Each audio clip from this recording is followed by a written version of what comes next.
উপস্থিতি, আমরা যে সালাতু সালাম করি, আমরা সুন্নি যারা, আমাদের আকীদা, ঈমানি আকীদা হলো সালাতু সালাম ঈমানি ফরজ। কি ফরজ? জোরে বলেন কি ফরজ? আরে জোরে বলেন কি ফরজ? ঈমানি ফরজ। পড়লে পড়লাম, না পড়লে নাই। আমরা এমন সালাতু সালাম পড়ি না, ঠিক না বেটে? আমরা কেবল আযানে নয়, কেবল ইকামতে নয়, ঘরে ঢুকতে নয়, ঘর থেকে বের হতে নয়, কেবল মাহফিলে নয়, কেবল মসজিদে নয়, কেবল অন্যান্য ভালো কাজে নয়, আমরা সালাতু সালাম আমাদের জীবনে, আমাদের মরণে সর্বক্ষণ সবসময় সালাতু সালামের উপর শ্বাস প্রশ্বাস ফেলতে হবে। তাহলে আমি সুন্নি দাবি করতে পারবো, ঠিক না বেটে? সময় ভিত্তিক সালাতু সালাম পড়বেন, সকাল আর সন্ধ্যা এক ওয়াক্ত দুই ওয়াক্ত সালাতু সালাম না, সারাক্ষণ সর্বদা। উবাই ইবনে কাব রাদিয়াল্লাহু তাআলা বলছেন, ইয়া রাসূলুল্লাহ, আমি বুঝতে পেরেছি আমি সর্বক্ষণ আপনি নবীর জন্য সালাতু সালাম আদায় করব। সুবহানাল্লাহ বলেন না? সব সময় সর্বক্ষণের মধ্যে নামাজ আছে কিনা? একামত, জোরে বলে একামত, আযান, মাহফিল, মজলিস, সেমিনার, সবখানে সালাতু সালাম পড়া, এটা ঈমানি চরিত্র, ঈমানি নিদর্শন, ঠিক না বেটি? আপনাদের এখানে হয়তো আযানে হয়, একামত হয়, দেখিয়েন, বানিয়ে বলবেন না হয়নি, না হলে যোগ করবেন, ঠিক না বেটি? দলিল লাগবে না, থাকলেও লাগবে না। কেন লাগবে না? কারণ শানে রিসালাত দলিলের মধ্যে। সুবহানাল্লাহ বলেন না? যে দলিল দিয়ে শানে রিসালাত বুঝতে চায় সে বেঈমান, ঠিক না বেটি? আমরা শানে রিসালাত দলিল দিয়ে বুঝবো না, আমরা শানে রিসালাত ঈমান দিয়ে বুঝবো, হৃদয় দিয়ে বুঝবো। শানে রিসালাত দলিল চাইতে হয় না। কে প্রিয় নবী সাল্লাল্লাহু আলাইহি ওয়াসাল্লাম নিয়ে দলিল চাইবে, কেউ যে কাফের কিনা দলিল চাইবে, আরবের দুশমন মুনাফিক কিনা দলিল চাইবে, সে কখনো প্রিয় নবী আপন হতে পারে না, ঠিক না বেটি? সাবধান, সাবধান, সুন্নি জনতা সাবধান। যেমন তেমন করে সুন্নি দাবি করবেন না, যে কারোর পিছনে ঘুরে ঘুরে সুন্নি দাবি করবেন না, ঈমান নষ্ট করবেন না। সুন্নি হয়ে থাকতে হবে, সব বাতিল থেকে মুক্ত থাকতে হবে, ঠিক না বেটি? সব বাতিল থেকে।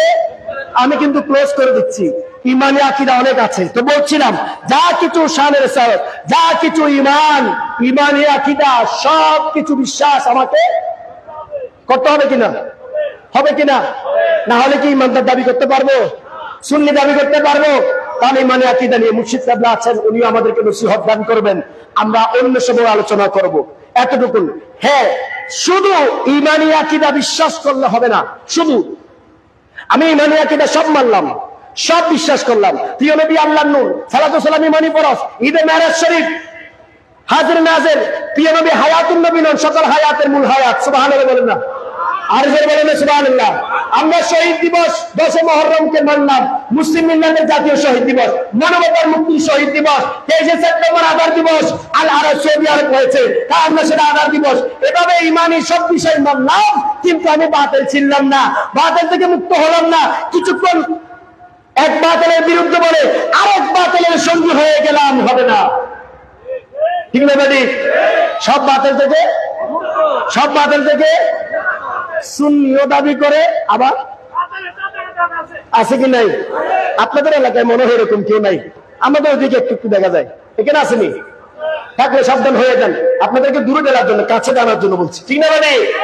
সুন্নি বলবেন, বাতিলের সাথে আঘাত করবেন, এ সুন্নি, এ সুন্নি আমাদের, আমাদের না আল্লাহরও। ইয়া আইয়ুহাল্লাযীনা আমানু দুখুলু ফিস-সিলমি, বলেন ফিস-সিলমি, সব বাতিল থেকে মুক্ত হয়ে ইসলামে পবিত্র হয়ে প্রবেশ করো। অপবিত্র মানুষের ইসলাম দরকার নাই, ঠিক না বেটি? অপবিত্র মানুষের দরকার না। ওয়ালা তামুতুন্না ইল্লা ওয়া আনতুম মুসলিমুন, তোমরা মুসলমান না হয়ে আমার কাছে আসিও না, সর্ববাতিল মুক্ত না হয়ে আমার কাছে আসিও না, তোমরা সর্ববাতিল থেকে পবিত্র না হয়ে আমার কাছে আসিও না। আল্লাহর কাছে দরকার সর্ববাতিল মুক্ত মুসলমান, আল্লাহর কাছে দরকার ঈমানি দ্বারাই নিজের জীবন উৎসর্গকারী মুসলমান, ঠিক না বেটি?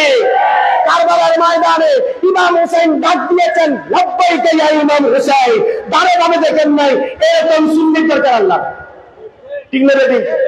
নাকি বেঈমান? মুনাফিকি করবেন, আবার সুন্নি দাবি করবেন, ইমাম হুসাইনের নাম বলবেন, ইমাম হুসাইনের খুনির পক্ষে জিকির করবেন, স্মরণ করবেন, মাওলা আলীর স্মরণ করবেন, আহলে বাইতের স্মরণ করবেন, মাওলা আলীর শত্রুর গুণগান গাইবেন, ওই মাওলা আলীর শত্রুর নামে এই ব্যানার করে মাহফিল করে সাজাবেন, আবার আহলে বাইতের আপন দাবি করবেন। এটা কি সুন্নি? এটা কি সুন্নি? ওদের থেকে সাবধান হতে হবে কিনা? তাহলে সুন্নি হলে কোন বাতিলের সাথে আঘাত করা যাবে না। সুন্নি আন্দোলন কোন বাতিলের সাথে আঘাত করেছে? কারো কাছে একটা প্রমাণ আছে? সাহস করে দাঁড়ান। কোন বাতিলের সাথে সম্পর্ক করেছে? আমার মুর্শিদ কেবলা বলেন নবীর পক্ষে 16 আনা। কয় আনা? কয় আনা? কয় আনা? 16 আনা মানে পরিপূর্ণ। 3 আনা দিক। তাহলে সুন্নি আন্দোলন মানি সব বাতিল থেকে মুক্ত, সব বাতিলের বিরুদ্ধে সংগ্রামী আন্দোলন। সত্য না মিথ্যা? মাঠে ময়দানে আছে কি নাই? কোন সময়ের জন্য কি ঘুমন্ত ছিল? জিমিয়ে ছিল? কোন বাতিলকে কি প্রশ্রয় দিয়েছিল? বলে না প্রশ্রয় দিয়েছিল? সেটা ইসলামের নামে বাতিল হোক, নামে বাতিল হোক, অন্যান্য রাজনীতির নামে বাতিল হোক, যে কোনো বাতিলের বিরুদ্ধে সুন্নি আন্দোলন আছে কি নাই? ইনসানিয়ত বিপ্লব আছে কি নাই? আপনারা সুন্নি দাবি করেন, এই সুন্নি আন্দোলন ইনসানিয়ত বিপ্লব বাদ দিয়ে যান কোথায়? যান কোথায়? মুক্তির প্ল্যাটফর্ম বিশ্ব সুন্নি আন্দোলন, ইমান রক্ষার প্ল্যাটফর্ম বিশ্ব সুন্নি আন্দোলন, জীবন রক্ষার বিপ্লব বিশ্ব ইনসানিয়ত বিপ্লব। ঠিক না? আপনাদের জন্য কারবালার মিশন, সিফিনের মিশন, বদরের মিশন, উহুদের মিশন আছে। এই মিশন বাদ দিয়ে যান কোথায়? যাবেন তো বিপদে পড়বেন। ডেঞ্জার এলাকা। কি এলাকা? কি এলাকা? ডেঞ্জার এলাকা, ডেঞ্জার জায়গা, ডেঞ্জার দল। ওইসব দলে যাবেন, ওইসব মতে যাবেন, ওইসব ব্যক্তির ভিতরে চলবে, ওইসব পীরের মুরিদ হবেন, ডেঞ্জার এলাকায় পড়বেন। ঠিক না বেটি? এই ডেঞ্জার দুনিয়ার ডেঞ্জার নয়, আখিরাতের ডেঞ্জার। সব ধ্বংস হয়ে যাবে। আপনারা ধ্বংস চান না মুক্তি চান? মুক্তি কে কে চান? হাত তুলে বলুন। আল্লাহু আকবার। ইয়া রাসূলুল্লাহ। আল্লাহু আকবার।